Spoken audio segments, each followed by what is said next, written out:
We're going to go live. Got it. You agree to be live streamed. Hooray, team. Hey, Ed. Hey, Chris. Hi, Bob. Happy birthday, Ed. Very cool. All right. So I think we are a go. I've got 6:07 as the start time for the meeting. My apologies to anybody who was waiting for us to start right at 6. We were just waiting to make sure we had a quorum. So we're moving forward. So call to order right at the moment. The 4 members of the commission that are on, Chris, myself, Ed, and Bob. Dan sends his regrets. I did connect with Rick Rogers, who also sends his regrets. He may try to chime on, but he's got another meeting to go to. And I gave Chris Cotta the night off. Figure he's got enough meetings to attend. Councilor Burke also indicated he's not going to attend. So all good in that space.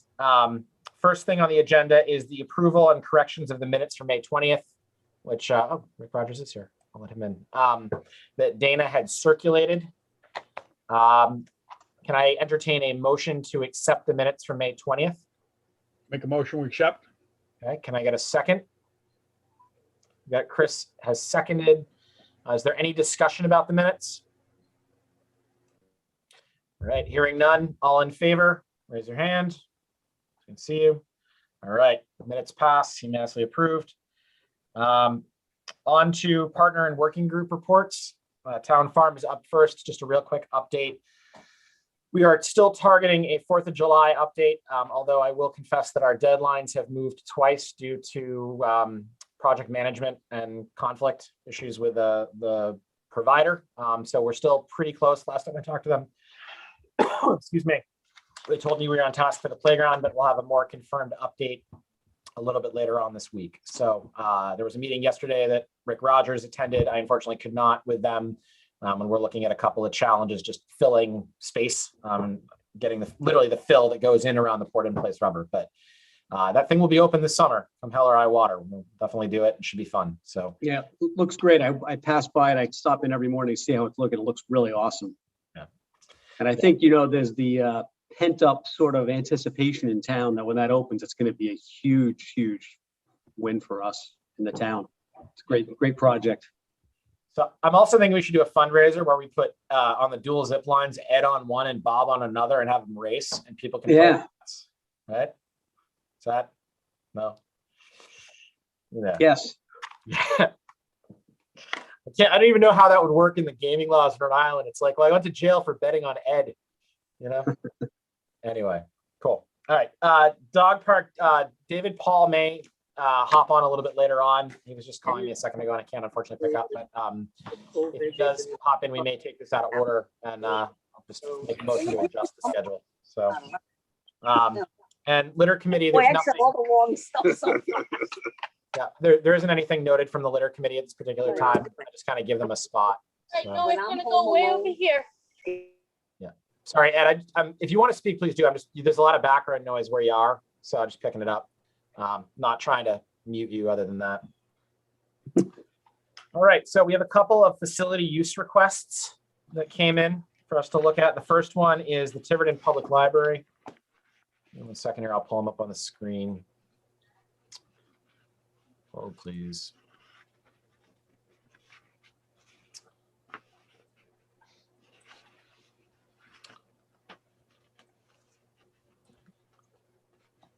So first one that came in, Tiverton Public Library. There really wasn't a lot of information with it. They're asking for Fogland Beach or Grinnell's for starting in June, July, August, September. I don't quite know what they're asking for. I think based on my experience so far, it may be that they were looking to put the library cart out there.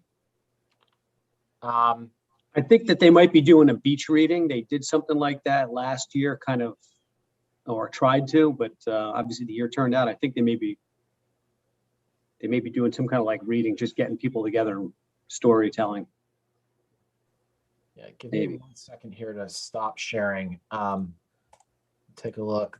Catherine, the librarian, had sent me an email, and I just want to see if there was any info in that. Hey, Stu? Yes, go ahead, Bob. When I went Sunday to go Grinnell's to get the cash and stuff out of there, there was a red wagon type thing with stuff from the library that was locked in that room. I don't know if that's what it's about, but there is a red wagon there with stuff from the library there. Yeah, so I have just an offline communication with her from May 20th where the request is to put the book cart back there. Okay. So it's very passive. It sits off to one side. I think I had asked her to formally submit something because they're looking for space.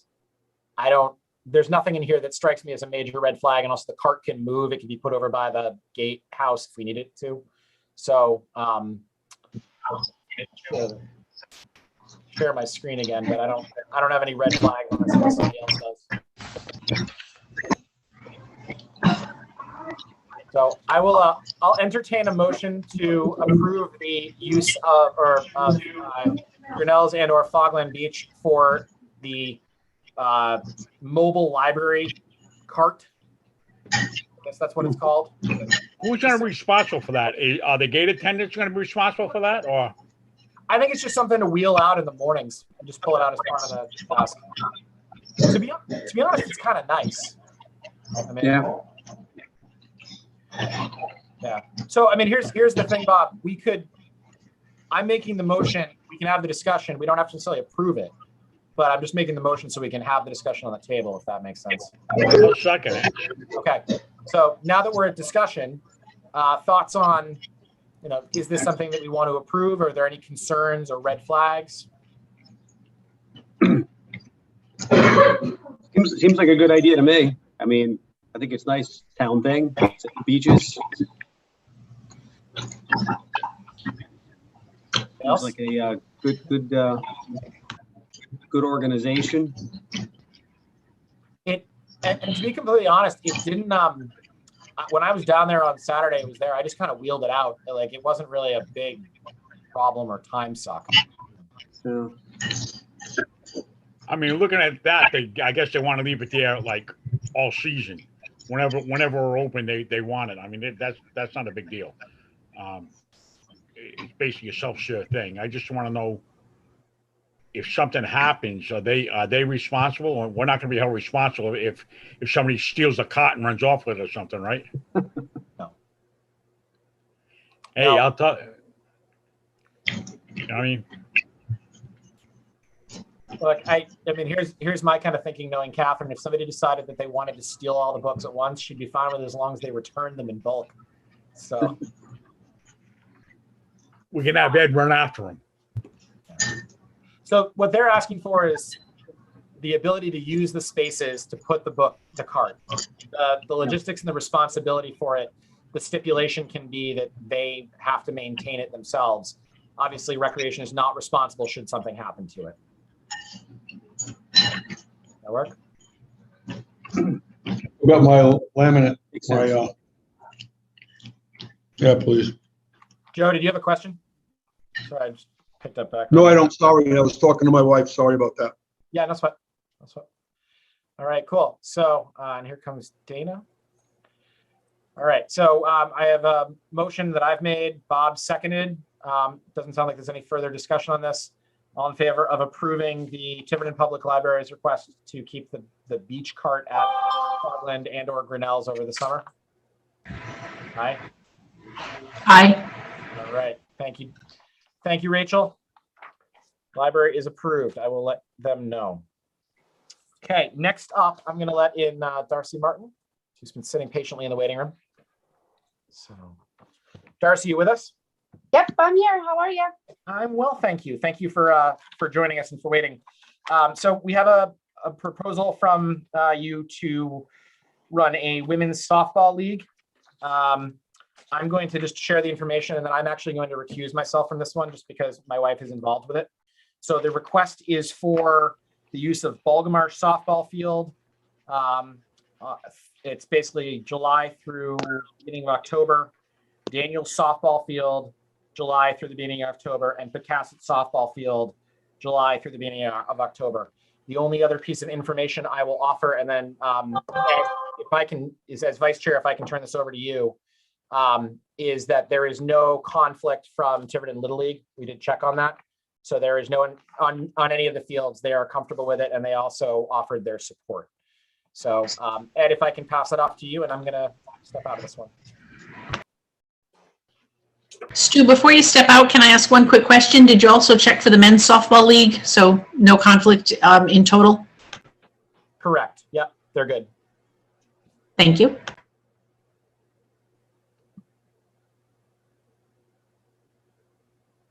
Ed, you there? So one thing that I would add on is I Hi, added Kat. all, You need to this is wait. Darcy Martin. They have Oh. one. No, he's,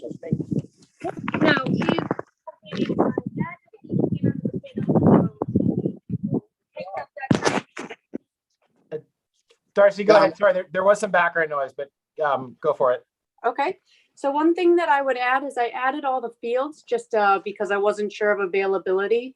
With the teams that we have, the main team, the main field we would be petitioning for is Town Farm. That's where we have access to any equipment use.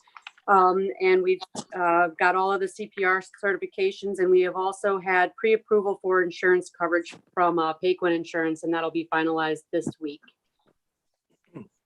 Additional fields would provide extra games, and that's why I included those other ones.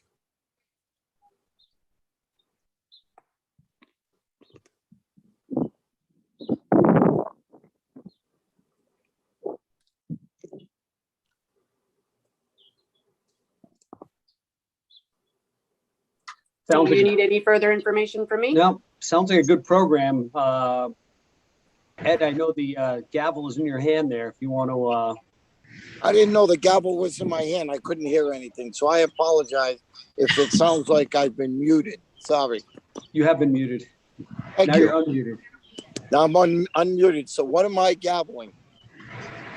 That's the part That's why the meeting was going so quick. You were muted. Yeah. well, I can make this. I can sign off now. I'm always watching you, birthday boy. No, I know. No, I'll jump in with just a little bit of feedback. We've got a men's softball league that we've supported for many years and made sure that there was space for them to play. If Stu tells us there's absolutely no conflict with the fields, then I think this is pretty straightforward and something I would be very much in favor of supporting. Well, let's go forward with it and let's get it done. So I'll make a motion to approve the request as presented for the use of those fields for a newly created women's softball league in Tiverton. I'll second that motion. All right. All in favor? Aye. Aye. Great. Excelente. Thanks, guys. I appreciate that. That's really exciting to hear. Again, That this was- is Darcy. So thank you very Yeah. much. I appreciate it. Thank you, Darcy. Congratulations. Good luck. Yeah, we've Darcy, got about Yes. 60 women involved. So thank you so much for making it happen. That's great. Enjoy. Before you jump, if you're still there, I just want to commend you guys for what you've done. It's been a huge interest that I've seen from across the community. So That's kudos to awesome. all of you for what you're doing. Very cool.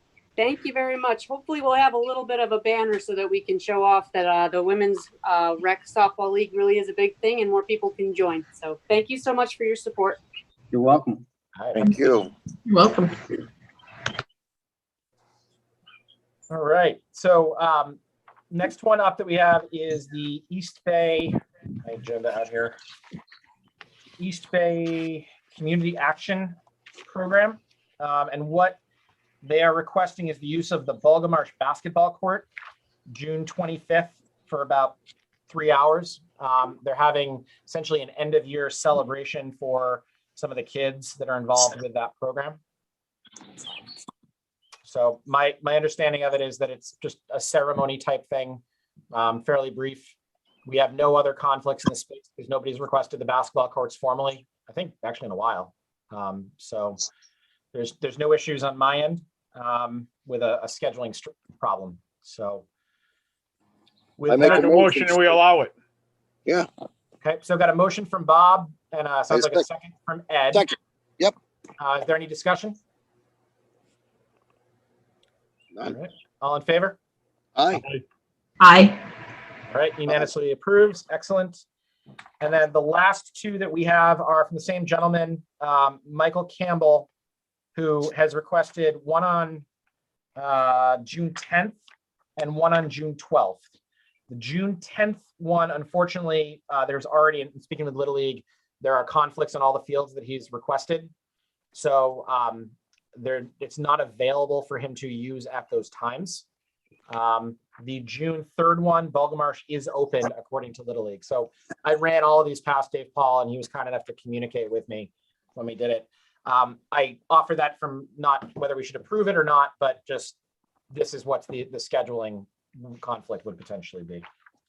So, Well, Stu, if the June 3rd is available, I don't see why we should hesitate not making a motion to make it go forward. The June 10th, well, that's already spoken for, so.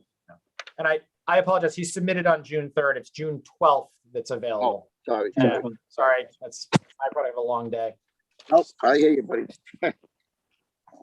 All right. And so they are, my understanding is they're not formally a league. They are out of Westport. It's a group of kids that he is trying to help prepare for postseason tournaments. It's not anything formalized really, but it's enough that I asked him to submit a form. So, yeah. All right. So can I entertain a motion to accept the June 12th field use request? I make that motion. All right. So I've got Dana put her hand up first, and I've got you making a Sorry. second, Ed. There we go.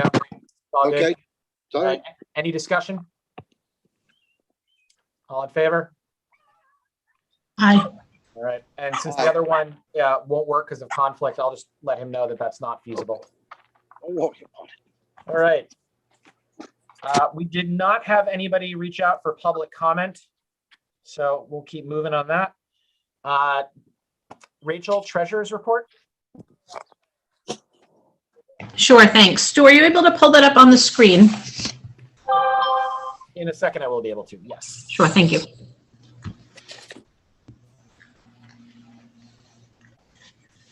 While Stu is doing that, I apologize for being late. I didn't pay attention to the time. I just assumed it was 6:30. You and me both, Dana. I was like, what do you mean? Why am I not there? It's not 6:30. It was a few. Me also. Me also. Stu is trying to keep us on our toes. I know, huh? He tripped us up. All right, thank you so much, Stu. A high-level summary is that we have 4 separate accounts we keep track of. 2 of them are for the beaches. The employees would be one account, and operating supplies would be the second. And then the other major category is the recreation department itself and the rec director, and then another account for supplies. 2 of these 4 accounts had absolutely no change from the previous time I presented to this committee. So the employees, the beach employees that have not started to collect their paycheck yet, and the recreation director position, which is still vacant, no change. And I'll give an update on that in a minute. Of how we're going to reallocate some funds from the recreation director over to the seasonal employees. The beaches operating supplies had a change, and the recreation miscellaneous supplies had a change. And so what I've done is I've outlined below what the changes were to each of those accounts. One thing that happened is the Porta-John invoices were removed from recreation and put under a different account. That actually gave us back $2,570 into the miscellaneous operating supplies for the beaches, which was very much needed with all of the expenses we had just in this past month. Going down the list, so again, the Porta-John was actually a move in our favor. It credited us back for the money that had been pulled for that. We had to buy black liners again. There have been some miscellaneous supplies, mainly for the beaches as they get up and running. We spent over $1,000 on Paul's Press for our beach stickers and passes, some more Ace Hardware, if you will, transactions there. One was a purchase of concrete and buckets for Fogland, and the other was a credit back because we had returned some of that concrete. We've paid for water testing at Grinnell's and Fogland, couple more Ace Hardware expenditures there for repairs. And then lastly, we had a $480 expense for the tank pumping. Believe it or not, that netted the the $2,500 credit, and then all of those expenses actually brought that account up about $500 for us. But again, that would have not worked at all had we not had that credit for the Porta-Johns. And then I skipped a line and intentionally, because this is a different account, the 8830 7470 account is for recreation supplies, not beach supplies. And we obviously had a payment there for our taping and streaming. Hey, Rachel, was that tank pumping that was looking at Grinnell's? Yes, that would be Grinnell's tank. Mhm. And then I think if you scroll down, Stu, I'm not sure if there's much more below that. Okay, so again, I'm keeping this as a reminder. The last payroll for the recreation coordinator was in January. Stu has reached out to our solicitor, yes, thank you, Chris Cotta, to move over some funds from the recreation coordinator to the town beach employees so that we have enough money to get started there. So we'll be moving over $5,000, and that's going to go before the town council for formal approval to move it from one account to the other. And that'll take care of those two bottom notes that I have on this report. Any questions? Nice, that's good. Very nicely done. Thank you. Yeah. One note I'll put in there in addition, and again, I have to echo, I think you did an amazing job just outlining this really clear. So thank you, Rachel. The Paul's Press, last year when we did it, we purchased stickers that ran, we purchased one of them, I think, in the last budget and one in the new budget. So it spread. This represents enough passes day and season for the year. So it's just some of it's a time related thing, but I wanted to correlate it to this year's budget. What we got in there, which is why if you do a year-over-year comparison, that's going to look higher. But you know, it fits where I think it probably should be. Yeah, agreed, Stu. I saw that when we looked back on the trend for the, or when I looked at the full report from the treasurer's, Deborah Parent sent to me. And there were at least two separate instances that fell into the current fiscal year of us paying for additional passes and stickers. I want to say two of them in July, two separate smaller transactions. But yes, we're seeing that at times it crosses over from one fiscal year to the other. I'm happy to hear that you've ordered enough where we won't need to have any more expenditures. That is my intent with printing. The one place, and Bob and I have talked a lot about this, is, and we can talk when we get to the beaches report, we may need to purchase some additional signage for the beaches that indicate no lifeguards on duty. We have a couple of them. Bob picked those up already, but we may need to expand on that. And we can talk about it later on.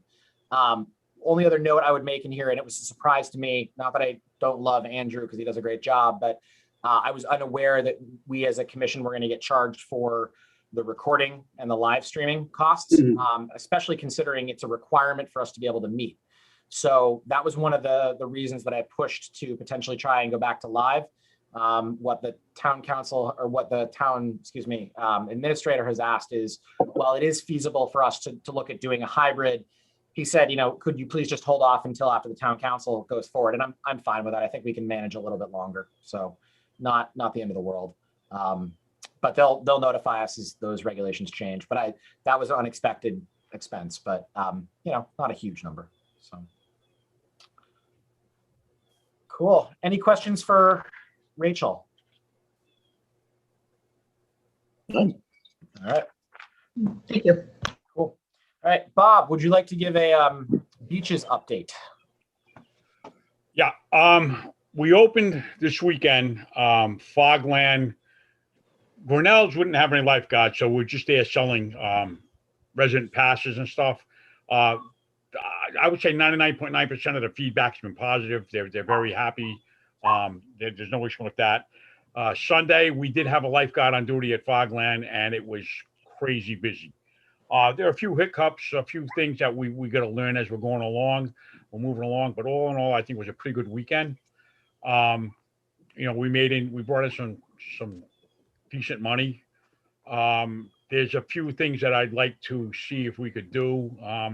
And one thing, most of it has to do with safety. I'd like to see if I spoke to the police chief today, and I'd like to see if we could install a couple of speed bumps down at Fogland, because people, they drive too fast. Mm. Have Good kids idea. there walking back and forth, crossing, or, walking across. There's sand down there. If they're driving too fast, you hit the brakes, you're going to slide right by the guard shack or where the employees work over there. They do try. They go a little too fast. So I spoke to the chief. He's okay with it. He said the police department has some speed bumps that he's willing to let us use for the summer. The only thing is we might have to purchase some signage that says, caution, speed bump ahead or whatever. But for the safety of both the employees and the people down there at the beach, I think this is something that we really need to look at and consider.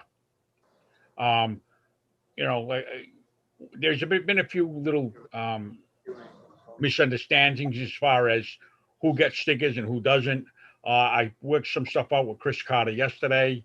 I actually went and I gave the town hall 20 stickers, and I gave them the sheet that we fill out. So there are stickers down at the town administrator's office. If people go down there because we didn't feel comfortable give it to them, they do. That's on them. They can do that. But all in all, I think it was a pretty good weekend. Also, in case anybody hasn't seen this, and we have our new town celebrity with us tonight. They did burn one of our picnic tables that we just rebuilt. It's been on the news, and our member over here, Mr. Perry, has been talking with the news and stuff like that, getting the word out.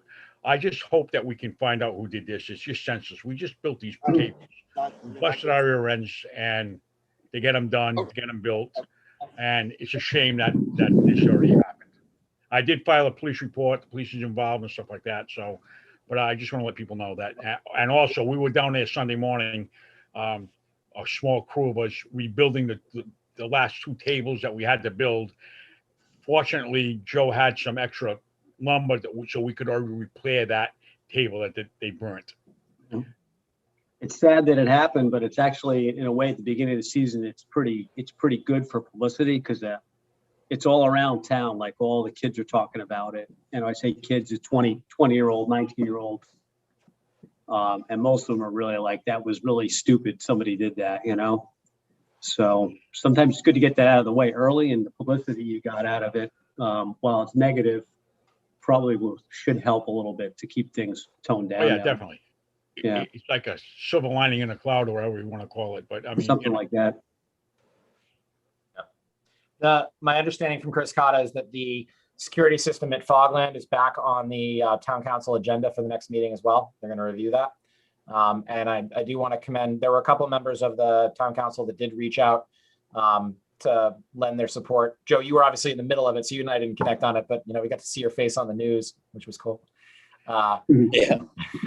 And also Chief Jones has been really supportive about trying to ensure that we have enough coverage down there during hours and really ramping up police presence. So I agree with you, Chris. I think it, Hey, one other thing while I think of it, I got too much going on in my mind. I did ask the DPW if they could put a deadbolt lock on the storage area down at Fogland, because there's only one lock there. And I would feel a lot better if we had a deadbolt on that one right. Yep. door. Just we have a double lock system. Yep. More security is good in all places. So definitely agree. Cool. So again, I think it's a silver lining in that it's a bad thing that it happened, but we'll rebuild, and I think we'll be stronger as a result of it. So cool. Bob, anything else we're missing on the beaches? Yeah, there's a few things I'm trying to think of it. I think we should look at and consider the far north end of the beach, maybe from that piece of property that I call the island that gentleman owns, from that over maybe 100 feet, and make that for RV parking only. We had some RVs down there this weekend on Sunday. One guy went down there with a small little trailer. He backed right in over there. He left it hooked up. There was no problem.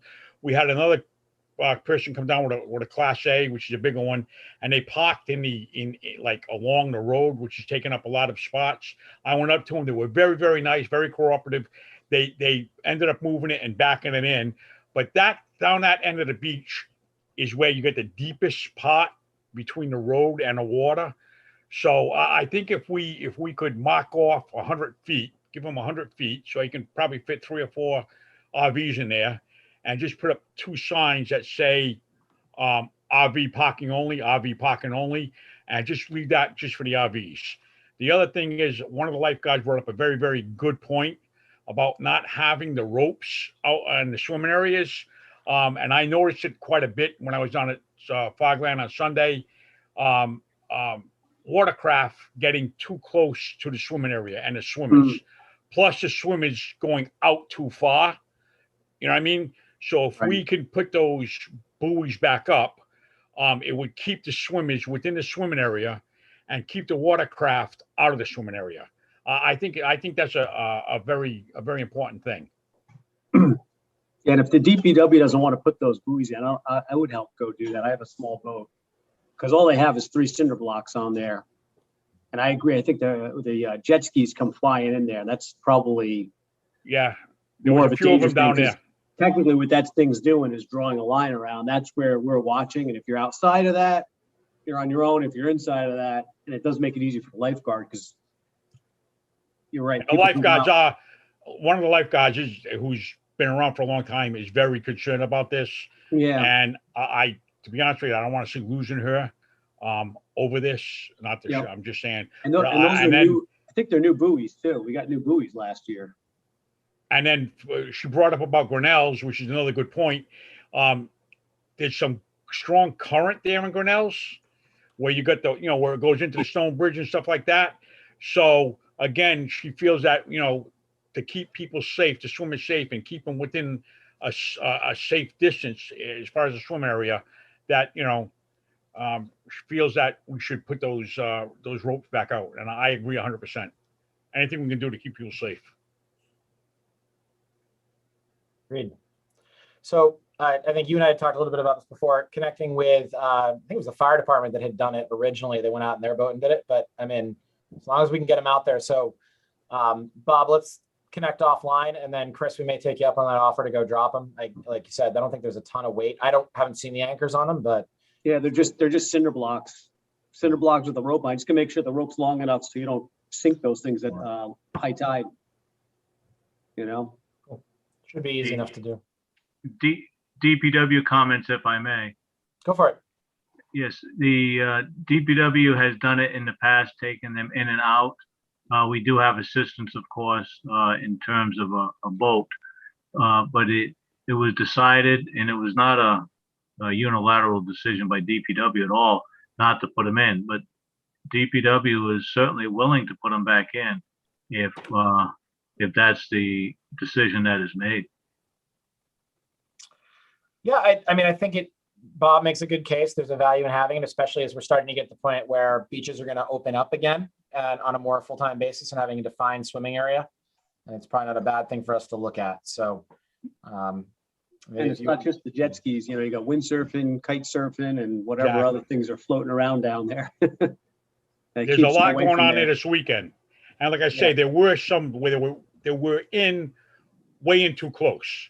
Yep. You know what I mean? And some of you can't really blame them because they don't really know. You know what I'm saying? They don't really know. No marker there, yeah. But if we have it marked off, because right now there's only 2 signs on the beach that say lifeguard protected area or whatever.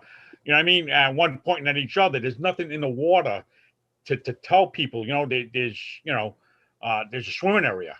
So I think that's something that we should really consider and put those back in. But I think what you're hearing is you're getting support from this group. It's just a matter of the logistics behind it. So if Dana, go ahead. Why did we not put them in this year? I know there was some talk about that at another meeting, but I don't, off the top of my head, remember. I don't think we had lifeguards at the time. I think that was part of it.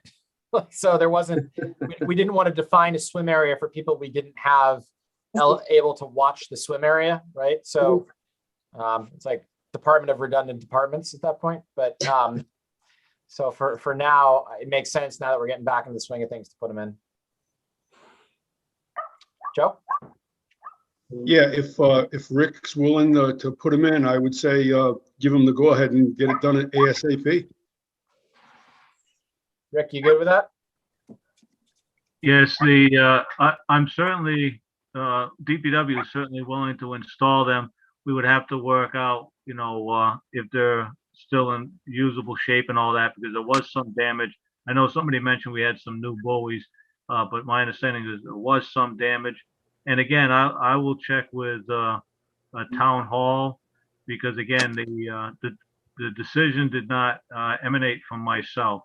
But I'm certainly going to check into it, and then I will definitely get back to you, Stu, in that regard. Because Can Can you again, copy me on it too, please, Rick? Yeah, I was gonna say, Rick, if you don't mind, just kind of going to Bob. I don't know that I need to be on that one, but I appreciate it. okay, thank you. Thank you. All right. Only other thing that I have just from the beaches standpoint, spoke with somebody from the DEM today, and they're going to come out. I guess every year they do just a check of the beaches, and they tell you, show up once to tell you what you're going to get evaluated on. They come back later and evaluate you. She's very kind, very helpful. I learned a lot about how lifeguards can get certified. Bob and I talked, so moving things forward, and they're going to come down and I guess meet up with us sometime in the next week. Meet up with me in the next week just to sign off. So nothing big, but. Hey, Bob, thanks for doing so much work down there. It's a huge thing. I try, you know what I mean? Yeah. Tiverton's my home, and we're just doing the best we can do. I stumbled. My math isn't the greatest. I tried the new math. It don't work. So I'm going back to the old math. But, we're doing the best we can. And it's not only me. I got a good team. I got a good team. I got good support from people here on the commission, the town council, and we have a lot of new people this year that we hired for gate attendants, and the kids can get intimidated pretty easily by some of these people, because I'll tell you something. I was there mostly all day Sunday, and some of these people can be brutal. Yeah. I mean, they can be really brutal. I mean, the vulgarity is unbelievable, because they know they're lying and they're trying to get away with stuff. So I was talking, I was thinking to myself, I got 3 good people that work very well this weekend down at that Fogland. So I think I'm going to use those 3 people as trainers and have them train the rest of the staff. Until we can get this up and running 100%. But like I said, it was only our first week. There's a lot of, there's just a lot of unanswered questions and stuff that's going on. Fogland, I know you live around there, Chris. Fogland, I mean, and Ed can say this too. I mean, the cars were up on the street. I mean, it was just backed up. And they're going as fast as they can. They're doing the best job they can. We got to, take the old stickers off, put the new stickers on. People are going around cars to try and get in because they're trying to, I'm in a hurry to get to the beach. So, I mean, there's some work that we need to get done down there. And like I say, I hate to keep going back, but I think the speed bumps would be a great tool. Yeah, that's a good idea. And it sounds like you're filling in as the interim beach manager. So just bring it up while we're all out here. If there's a stipend or something like that the town could offer you because we're not paying that person. I'm just saying, because it's a lot of extra work. That's okay. It may not be meaningful for your time, but it's still, it's out there. You know what I mean? Thank you. Tiverton's my home, and I put my heart into it. I love this town. I'll do everything I can for it. Yeah, it's a big deal. Joe, you got your hand up. Yeah, I'd like to commend Bob for the job he's been doing all year. He's really been, going above and beyond. The problem is with his math. His math is really needs some work between the lumber that he bought enough. We bought enough lumber for 552,000 tables.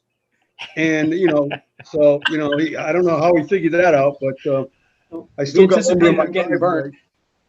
So hey, I knew the price was going up. I was trying to make a little bit more money for the town. You know what I mean? Cornered the market. But he has done an outstanding job. And the one thing I would really like to see this committee consider is whoever he recommends for the position, because he's been interviewing people, please take his recommendation to heart, because he's really done a lot of research and background checks and interviews with these people. He's really put his heart and soul into it. So I would just hope that the committee would support whoever he recommends for the director's jobs for the beach or for the parks program, if we have one. On that note, I just want to let you know I was approved for Pecasset School from July 5th to August 20th. If we need to go inside during rainy days, we have permission to use the gym. I got that approved last week. I didn't know if we were doing the parks or not, but I got it approved anyway, just in case. It's better to have it and not need it than to need it and not have it. So just wanted to pass that on to you. Yeah. So Just one other thing. Can I just say one thing? So, Yeah, just go to let everybody else know, I haven't been the only one interviewing these people. Stu has been on interviews too. So this is a Stu and Stu and I thing. I appreciate what you said, Joe. Thank you very much. But I don't want to take all the credit. Stu also deserves some credit for doing the interviews and stuff. Hopefully, I think we're going in the right direction. Yeah, we're getting close. I actually have a procedural question about that. So in the past, when we've hired beach managers or whoever the recreation coordinator was, has that been something that came in front of the commission to vote on? I don't remember doing it with Sarah. That's why I'm asking. No, I think Chris could probably weigh in better. He's, I think, probably our longest standing member, but not in the four years or so that I've been here. No, it hasn't come before the committee. Yeah, it's usually the chairman gets a look once the review board goes through. That's pretty much how it was. I know I interviewed Sarah up at the Starbucks right when it opens. There you go. In Fall River. No, I just didn't know what the process was. I know from some of the people Bob looked at, we do have a couple good candidates. And I will say in the summer camp space, there are a number of people that I think are there. The guidelines for summer camp from the state came out yesterday.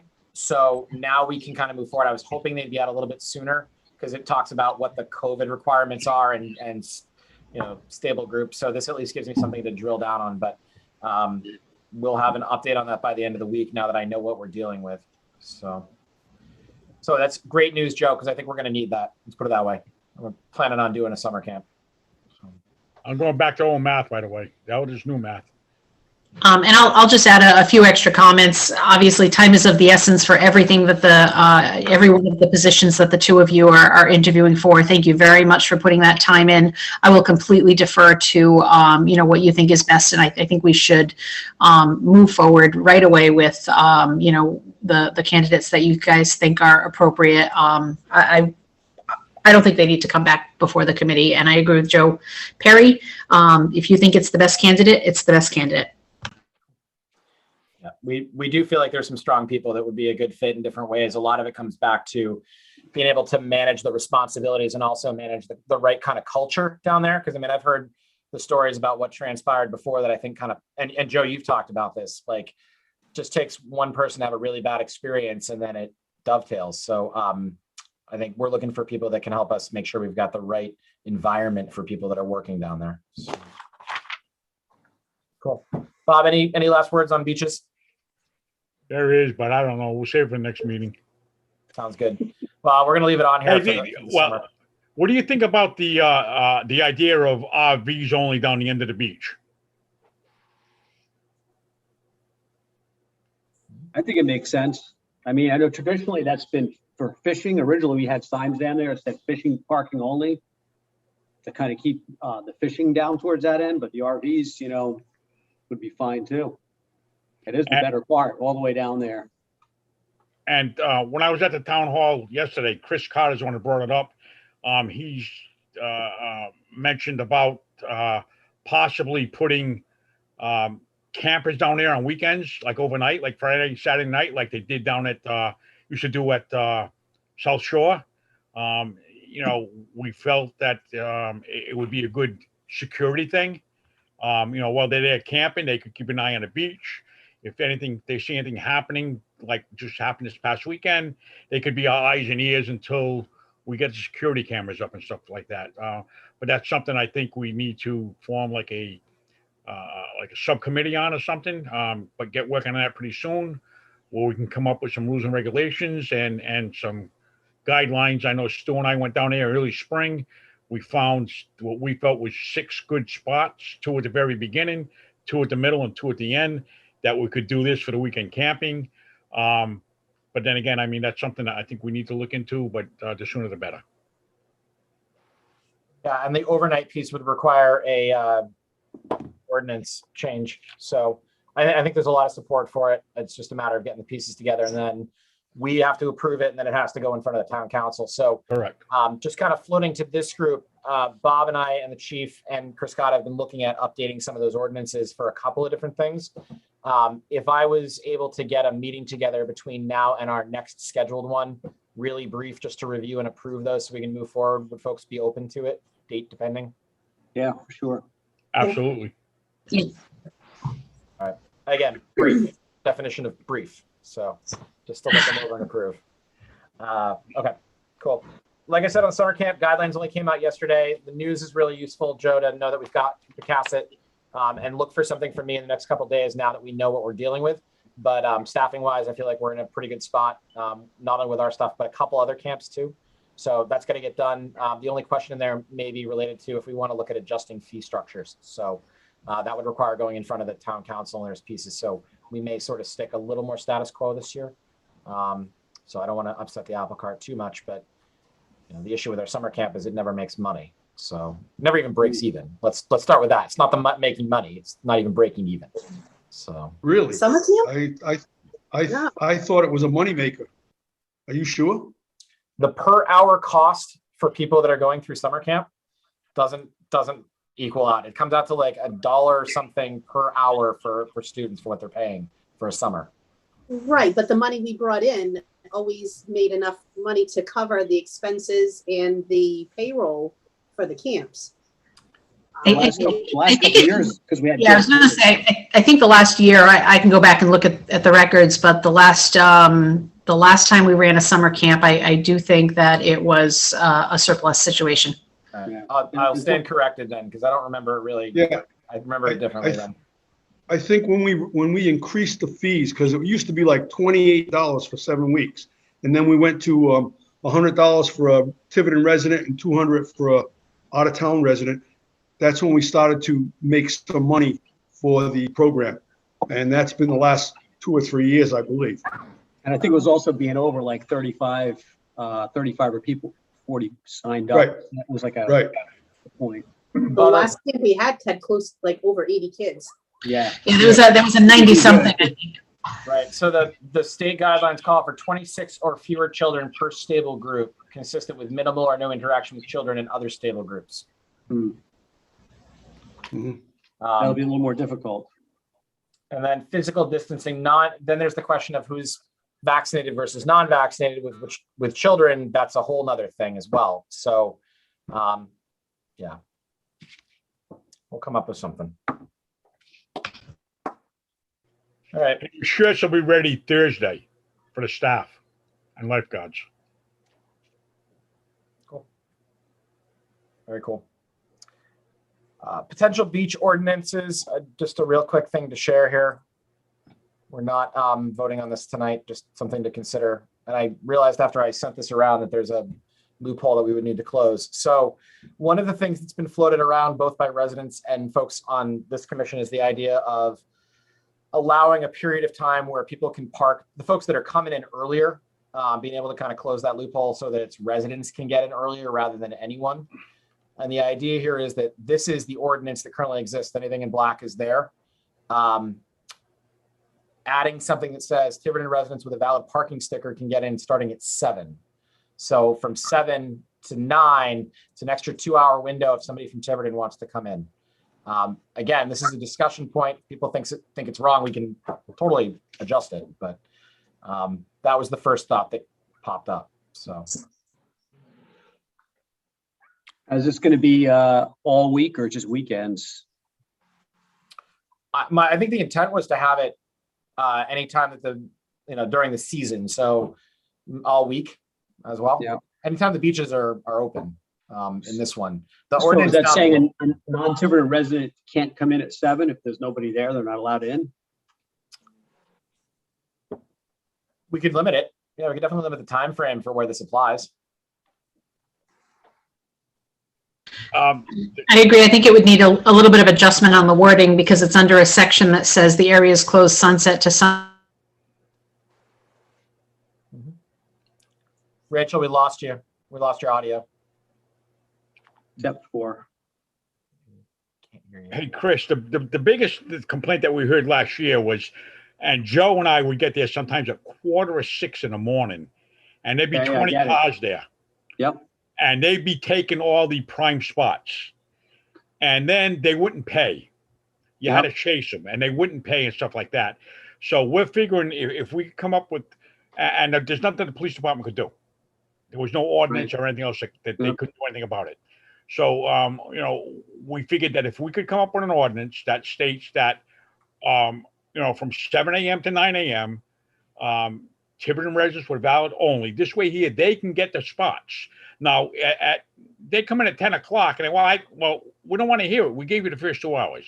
But not only that, it would give the police department and the Recreation Commission the authority to go up and get these people that are there early, go up and say, hey, look, you have to pay or you have to leave. And if they don't want to leave, then the police department can come in and actually have them removed. And it's also, to your question, Rachel, you and Chris talking about the timing of it. I mean, number 2 in here says the areas are closed and it's applying to all town recreation, conservation, open air spaces. So the starting point for this ordinance is that they're already closed unless you're fishing or unless they're designated for nighttime use. What we're doing is making an exemption in here for just Tiverton residents. Now the wording can be changed, but if I take that out and I just stick to the ordinance, it already says you're not supposed to be there, period. I think the enforcement is the issue. right. So if it's 7 to 10 a.m. Tiverton residents only. After 10, it's assuming that we have guard or gate attendant there, right? And then if there's no gate attendant on a particular day, then, after 10 a.m., then anybody can go on, but it's basically saying just the morning's reserved. Yeah. So the 2 windows, what we were looking at is similar to what I think Little Compton does, which is where you have a window time in the morning for residents and a window in the evening for residents. And so the question became, if we're doing it with just focusing on Fogland here for a second, if we were to say from 7 to 9 before the gate attendants get there, if you were a Tiverton resident, you can go in. This says sunset in area or sunrise, so you could just piggyback the 2 off of that. So it's essentially saying that unless you're the resident, you can't be on the beaches during that time frame. And on the back end of it, everything is shut down, period, at 10 o'clock, unless you're a resident from the time that the gates close, like 7 or whatever it is. So it does skew it a little bit more towards residents. Yes. Stu, the clarification I was just looking for is that sunrise might be 6 a.m. Yeah. And so it's closed between 8 p.m. and 6 a.m. So in theory, anybody can come in at 6:15, except Tiverton residents start at 7. So I think what we need to clarify, a Tiverton resident probably could go in at 6:15 at sunrise. But what you're trying to do is limit those early morning hours so that there is a preference for the Tiverton residents. So somehow we just have to reword it. I'm completely on board with what we're trying to do, just trying to make sure that the wording supports our intent. So if this was changed so that it was instead of 7 a.m. starting, and I can wordsmith it more, but so that it correlates with sunrise. Yes. That work? Okay. It does. Yep. I just think sunrise would help, but then you'll also have to put a time when non-Tiverton residents can come in. Well, and that's when the gate opens. So yeah, so it would be 9 o'clock or whatever the time the gates are. If you're in the off season, then and this is something we can drill down on more, then it reverts down to like whatever is there before. They're just open, right? I think. Hey, Stu, I got a point. As far as fishing goes, if we close the gates at 10 o'clock, like at Grinnell's, nobody can drive and park in Grinnell's to fish. They have to walk to get there. Okay. South Shore and Little Compton now has gates. At 10 o'clock, the fishermen have to, if they have vehicles in there, well, first of all, if they're not a Little Compton resident, they have to leave by 4 o'clock. That's something new down at Little Compton now. But I think that if Little Compton can keep fishermen's vehicles out of South Shore because they got gates that are locked, and we can keep people out of Grinnell's because gates are locked, I think we can also keep the vehicles out of Fogland. Let them park and walk in. If they want to fish that bad, they got to walk 3 miles. God bless you, walk. But I don't think any out-of-state vehicles should be allowed in Fogland after 10 o'clock at night. I don't care if they're fishing, they're co-logging, whatever. If South Shore can do it, then we can do it. We're trying to, some of the stuff I came up with, we're just trying to mirror what South Shore is doing. I think one of the more difficult ones is going to be that 4 o'clock, getting everybody out of there at 4 o'clock, because most people, especially if they just paid to come in. Well, I'll tell you today, Sunday at 4 o'clock, there had to be, we're leaving, there had to be 30 cars coming in. Yeah. Oh, it's packed. You know what I mean? What I'm hoping is we can, if there was a way that we could charge without having lifeguards there, I would keep beach attendants there till 7 o'clock at night. Yeah. Because we can make a lot of money between 4 and 7. Because you know, they know. And I mean, there had to be 30 cars waiting to come in at 4 o'clock. So if there's a way that we could find a way that we could charge for parking and using the bathrooms, you know, from 4 to 7, I'll put, because I got a lot of people that want to be, you know, gate attendants. So I got more than enough gate attendants that we could keep them there till 7 o'clock at night, and we'll make some decent money, more money than we're going to pay out. So Chief Jones has been kind enough to join us. Chief, how are you? Who are you, sir? I'm well, thanks. Thank you for hopping in on this always engaging ordinance discussion. Do you have any thoughts on what we're discussing here? So a couple things, and I've been listening to the conversation in the meeting. And again, my suggestion too, and also to help us with enforcement, if you were to designate an area for town residents to park, kind of like the idea that you were talking about with recreational vehicles, it would be a lot easier to, from an enforcement perspective, if you designated or cut out an area that, or a section of the beach that would be like premier parking for town residents. So, and we could designate it that way. So if someone that was out of town, out of state, whatever it is, a non-town resident were to park there, it would be obvious. And then the officer could ask them to move, or if they didn't move with an ordinance, we could have them move and cite them. So would you, I guess, how big a space, like at Fogland has space for 200 cars, how big a space would you suggest that we look at designating for town residents? I would probably say, depending on the season, and you're looking at Memorial Day to Labor Day, you'd want to have the ability to have at least half the spots for the town residents. Mm-hmm. And then between the gate attendant and anyone who was down there, once the spots were filled up, if you wanted to kind of put out-of-state people, depending on the day, there with you, and you're putting them there, that's a different story. But if they're just driving in and then boxing out the town residents, because like Bob was saying, getting there early, then that's a different story. If we're putting them there, that's okay, because now we know that they're there. If there's only so many town residents there, and we want people to enjoy the beach. But if we're getting an influx, and we've seen it too at the police department, we're getting an influx of people that get there to kind of beat the system to avoid paying the fee, and then crowd the beach before the gate attendant gets there, and it boxes out everybody. That clearly becomes a problem for everyone. Yeah. Going with that, Chief, I had Lieutenant Raymond down there on Sunday because it was like crazy, like Bob said. And I believe, Joe, I think we did this on the 4th of July. We had that property right on the corner where the Fogland Beach sign is. That's town property. Is that correct? Yes. Okay. So that's additional parking. If we have an overabundance of what we had like Sunday, is that a possibility for us to park?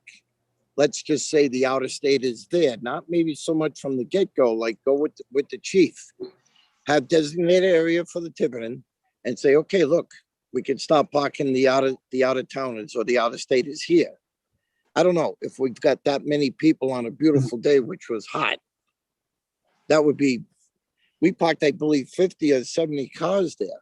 But of course, me and Officer Mello, we were there parking the cars because both the chief and everyone had said, I want them parked, you know, so it doesn't take up, you know, inadequate spacing, just space them out. And Now, is the proposal to have the Tiverton only areas in addition to also having 7 to 9 a.m. Tiverton only? So we would have both? well, I mean, you could park them right there, Chris. I mean, out of state, out of towns, whatever. You Yeah, could no, stop I get parking that. right there. I'm just saying, would our ordinance be, you know, 7 to 9 a.m. Tiverton only, and then after 9 a.m. gates are open, whether you're Tiverton or not Tiverton, you come in. But then would we still have designated parking? I'm a little worried about signs out there too in the beach, Yeah. because it's kind of not the, you know, you get a good storm and those metal signs, they get, they're not so Well, pretty. there's a gentleman right across the street, Chris, that he came right out to me because the cruiser was right on the Parkland Road. And I was stopping people, you know, from just cutting through. And the gentleman came and he said to me, he says, are these Tiverton residents? I said, sir, I would say to you right now, there's 85 to 90% Tiverton residents are in that beach right as we speak. But I also said to this gentleman, I haven't lived in this town only 21 years. You've probably been here all your life. But I said, if you want to go to that beach and you know it's a busy day, one would think you'd get there early. Not at 2 o'clock in the afternoon and complain about there's no spots. Right. I mean, I'm an out of towner. I used to go to Newport. I got there at 7 o'clock in the morning. Ed, just, do I have on the screen, I'm just trying to make sure I understand where you're talking about for Yep. overages. Am I in the right area? We're Scroll right, scroll right. No, All the way entrance, go to where the guard shack is. Yep. Keep right going, up the Fogland going. Road, right up Fogland Road. keep there you going. go. Right there at There the you go, corner. right in that grassy area, Yep. That's it. Right there, right in the grassy grassy area. area. Yep. Yep. I mean, Joe remembers, and I believe we all remember, but I know Joe, I mean, we were there parking We parked cars. numerous cars there, yes. Yep, we did. But you have to have somebody parking them, because if Yes. not, it'll turn out to be a nightmare. Right. Correct. Right? Correct. You gotta have somebody organize parking them. The other thing you might consider too is people, town residents who have already purchased a parking pass. So if you know they have a pass and you see the pass when they drive in, they get the premier parking. First timers that are there that haven't paid, they fend for themselves. But if Correct. you've already been there before and you paid the $10 and you got the parking pass on your windshield, you get to go there.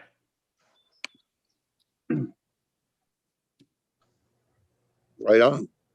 It's a good idea. I'm just not 100% sure how to designate that out on the beach, you know, with signage and stuff, because the signs get kind of funky out there on the beach. Well, What I've talked to Stu about too, just so everybody knows, given what's happened over the past weekend, I think there's no question that we've seen Memorial Day kind of happen this past weekend because it was a rain out Memorial Day and Oh, yeah. the weather, it just went crazy.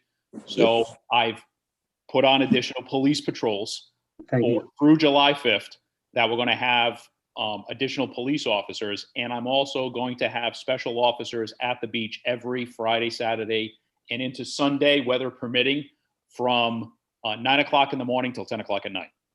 Oh, that's huge. Thank you. Thank you, Chief. That's big. It is, it's going to be a huge help. I mean, Yeah. Hey, Just the Stu, presence. I'm one in of the things we're I'm in talking front of the council Monday night to ask for more money, so I'm sure Councilman Perry will be able to, as he always has, he has my back.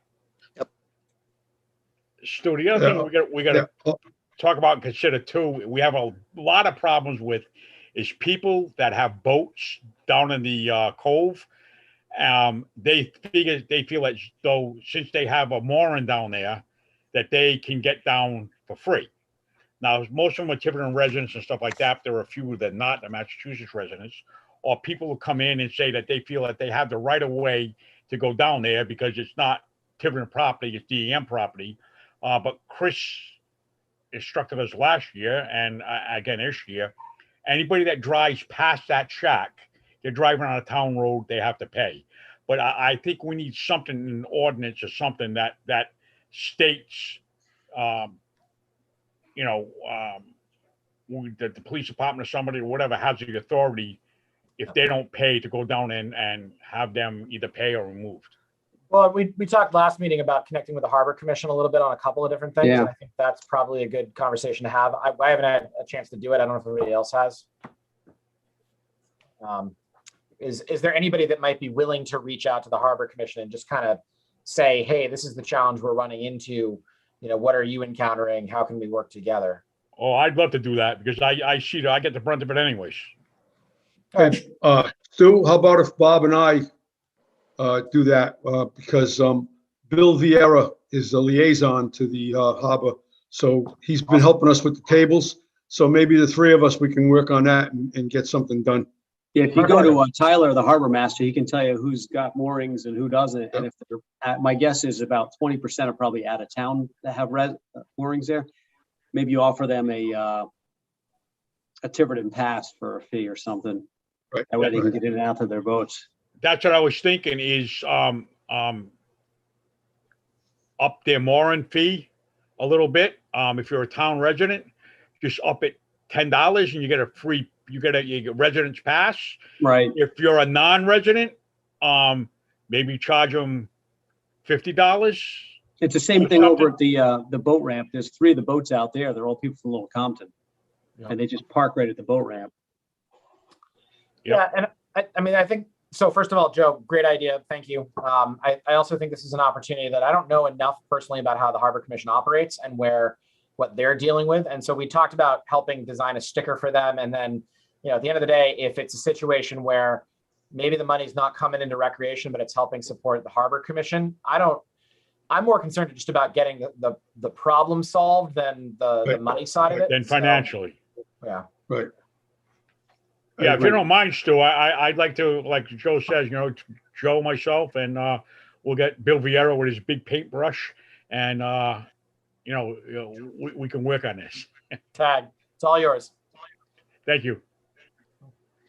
All right. So on the beach ordinances, I think a couple different things have come up. One, and again, Chief, thanks for hopping on and giving the feedback on this. I think really trying to figure out how do we put something together that gives a little bit more of an opportunity for the police to have some teeth in some of what we're trying to do, but also gives more of an opportunity to residents. And so I've been taking a couple of notes. I'm going to streamline them and I'll send them back out for our next meeting to review. Like I said, probably in about a week or 2 weeks, somewhere in there, just to make sure we check.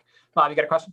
Yeah, just one thing. Hey, do you think maybe we can get together like Joe, myself, Chris, and maybe the chief? I hate to ask you this, maybe on this coming Saturday, and we can go down to Fogland and look at what we might feel would be a good area for residents parking only. And this way here we can, if we can do this, and we can say, okay, this is a good spot. We're going to go from here to here for residents parking only, then from this point over, whatever. But I'd like to get a couple of people together and see if we can come up with a good solution to the problem.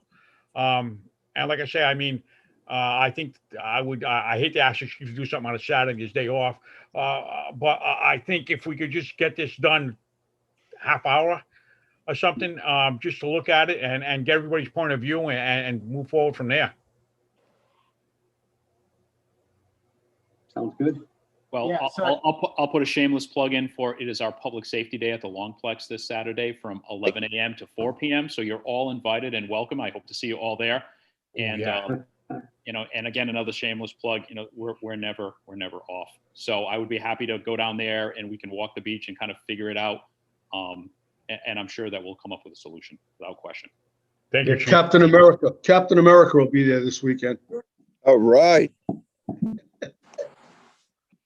Wait a Right. minute. Wait a minute. That all right? Oh, wait a minute. Whoa. That worked out perfectly because that was actually the next agenda item. So as you'll see on the screen, Chief, thanks for the intro on that. Child Safety Day is this coming weekend. I need to give Sergeant LeDuc a lot of credit for helping put this together. And he came forward at one point and said, trying to suggest that the money that's raised go to help with the town farm project. So it's a good cause and I appreciate his help. And Longplex has also stepped up. Jim Long has been really engaged in this particular opportunity. So pretty cool. Should be a fun day. If anybody is actually watching, go check it out. So. I'll be there. All right. So last note that I had on here, and it's just something to get on our radar early, is that we're in June now. Fall dates will be here before we know it. And so looking at things like trunk or treat, anything that happens over the holidays, any other events we want to do, I think we need to start thinking about them now and look at what we're going to do and how we're going to approach it. So I may reach out to one or two of you just to kind of say that have done some of this before and say, hey, can you potentially be ready to come to the next meeting with some ideas and connect, just because I feel like we need to start thinking about that now. Yes, So I agree. that was it. The one thing we might want to start considering now is where we're going to have trunk or treat if we do have it, because we can't wait till the last minute and say middle school, high school, let's think about that now. High school. Well, That's fine. We've but talked we about it ju- for 3 years. Just, try to get if you can book it, get it, so I'll get the forms and try to start it. Just Yeah. see what we can do. I do also think that Longplex might be an interesting place to talk to him about, because there is a significant amount of parking and he is very open to the idea of holding events. Now that changes the dynamic a little bit, but he's trying to be a good partner, and I think there's an opportunity there. So It's not that one either. something to consider. Certainly have the police station right by there. Yep. Either one helps with traffic, because I know, as we know, I think the middle school worked out great compared to Ugamarsh Road, with no disrespect to them, just because it was just people were parking everywhere. And when Right. you're getting 3,000 or 4,000 people, which was a fantastic turnout. Yeah. When you look at the high school, it just has, we can park people at Ranger School, we can park people at the high school. And also you have the middle school as overflow. And just in case no one knew this, but there is a trail that connects the middle school and the high school. So Right. Rec really wanted to get wild, and you can make like a haunted walkway between the middle school and the high school, and really Absolutely. kind of like master class, trunk or treat, which I know that this group is always about. But the police department is always ready. We'll make anything work. Yeah, Stu, I've done a lot with the trunk or treats the last few years. So if you want to reach out to me at some point offline, happy to start planning that. And I agree with Chief Jones there. There's some exciting opportunities just with those, with the 3 schools. Longplex is an opportunity. So let's brainstorm. Cool. Yeah, I was kind of planning on it, Rachel, but I didn't want to put you on the spot. So thank you for volunteering. Right. The COVID vaccines have got to be under control by then. That's at least my big hope between now and then. Rachel, as long as you don't use Bob's math, we'll be okay. I will not use Bob's math. All right. Oh, Bob. Cool. Well, that was all I had on our agenda.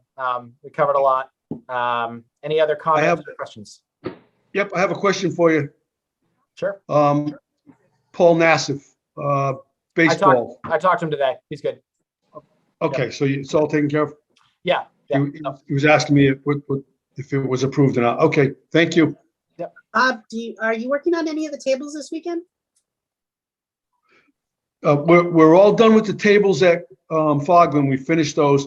I still have lumber in my driveway. We probably could do 2 or 3 freestanding ones that we'll build, and then we'll put them in my truck and bring them to maybe Grinnell's or one at Boogamosh. I don't know. We're looking to see, where we might put them. I don't know. We had talked about a couple of places. So I think I got enough lumber for maybe 3 tables.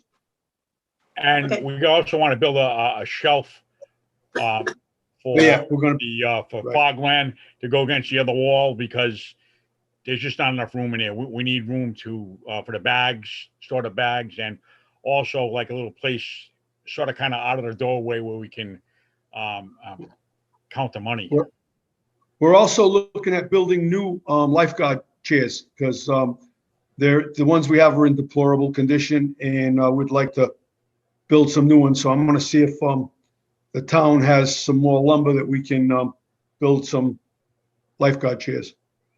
Awesome. If we have to buy the lumber, I think we could look into getting some of these like plastic. They're not really plastic, but like they do have. I seen them online. They do have lifeguard chairs already made of like tech material or something for like, I don't know, $800, $900 a piece. I think they'd be a little bit more durable than the wood. Yep. But if we can get the wood for nothing, I mean, I don't mind building. Well, yeah, I mean, when in the budget last year, we actually, one of the line items under supplies was to get chairs, and I can go back and look what those quotes were, because if there's enough money, and Rachel, we can check in with you, might be worth applying some of the funds to that based on the cost of wood right now. But I totally agree, they got to get updated. Plus the vinyl or the Trex or whatever it is will outlast the wood, so it might be better off that way. Yeah, my understanding to the report that I presented, I didn't see much in there that was supplies for the benches and picnic tables we've already made. So I don't know if there's some receipts that need to be submitted and paid out, and I'm not sure what the true balance is going to be in that account. It was a little over $1,500 for beach supply account. We need to see what we've got to pay out for reimbursement on anything that we've done with the picnic tables. Well, I think, Rich, what I was told by Chris Carter was the money for the tables was coming from DPW out of an account. I think the senior citizens bus wasn't used last year because of the COVID. So that money that was put aside for there, they were going to use that money for these tables. I believe that's what they're doing. Okay, so to the knowledge of everyone on this committee in this meeting right now, there are no outstanding receipts any of you are in possession of that need to be paid back? Right. And I do have some sort of supplies like lifeguard supplies type stuff, but I'll connect with you. It's not a huge amount. So okay. I just did a quick search online for what's called polywood, which is essentially Trex. And one of the ones I came back with had a height of about 4.5, 5 feet, and they were $560 a piece. Now the question becomes, how high do we want to make the chairs? The Red Cross actually has different regulations on where you can be. So we can take a look at those, and we may be able to get by with purchasing a couple, or also looking at maybe getting some donations in certain places. So Nice. Good. One other Sounds thing, like I really think that we should really start taking a serious look about getting a good gate system down at Fogland. Something that we can run on either a key card or a number punch, so the people down the end that live there can get in and out with, using either a key card or a combination number. Really? I think if we took a really serious look on that, that would end a lot of our problems down there, including the vandalism that's going on, because they would not be able to get into the beach to begin with, and if they did, they'd have to walk in. So it might be a little expensive. Maybe we could talk to the people that live down there, see if they'd be willing to, chip in a little bit to go for one of these gate security systems. But I think that's something that we really should take a serious look at, especially after what happened this past weekend with the tables. I know security cameras and stuff going up, which are going to be, we're going to try and get them up, which should be, excellent. It's something we need. But I think for like a little bit more security, another added blanket, whatever, if we could really take a look at, serious look at putting some type of gate system up there, I think that would be a plus. Yeah, Bob, I think we've talked about this before, and there were a lot of logistic issues as far as making sure that we're still allowing access to the Tiverton town residents who should be able to get down there, who would be opening it and closing it. It's, it's not an area that we want to make into a gated community necessarily for the residents that live down that direction. We've got to make sure that somehow something comes together where it still allows the access. There's really no reason why a Tiverton resident shouldn't be able to drive down that road at, 7 p.m. in December. But technically sunrise to sunset would mean, I guess that gate would be locked. And so there's things we'd have to walk through or talk through for that. Well, Yeah, and I think with the new ordinances that we get, if we get the 7 to 9 a.m. and 6 to 10 p.m. and plus the extra patrols that the chief's putting on, I think you're going to be all right. Again, I wouldn't overreact to tables being burned. I've been watching them get burnt down there for 25 years. And unfortunately, they were one of your brand new ones, not the old ones that were there. But, it's, I think we'll be all right. Yeah. I'd say gate would be the worst resort, especially for the town. The people who live in the town, it's such a beautiful place. People want to just pop down here and, walk their dogs, whatever. And if you start having putting gates down there, then you're going to have people parking on the road, and that creates a whole other issue, Well, and there are a couple different things that we've talked about, and you've heard me all talk about before, the idea of when you go to other cities, metropolitan ones, a lot of times they have mobile parking systems or systems where like you pull in and you park and you put a piece on your dashboard, or you can use an app and it keys to your license plate. And so I think there's a couple opportunities as we look at parking, as we look at access for residents. I think it's one of those things, I agree with you, Chris, figuring out how the ordinances work and if they work, and then evaluate it. Because to put in a gate is, there's a fair amount of money that would have to go into it. And I do think we'd want to hear from the residents down there as well as other town residents, how they view it. Because I wouldn't want to make that move lightly. I definitely agree with you, Bob, on like, it might solve the problem, but I have a fear we may create another one with other people in town without realizing it. Yeah. Well, I think that would be the biggest issue is, you're excluding basically the town, the population of town from going down there. And most people, at least off season, they're down there in the early morning, get people walking their dogs, and then afternoon walking their dogs to themselves, One of the campgrounds I belong to, as a member, we have a card. We drive up, you insert the card, the gate opens up, you go by, the gate closes.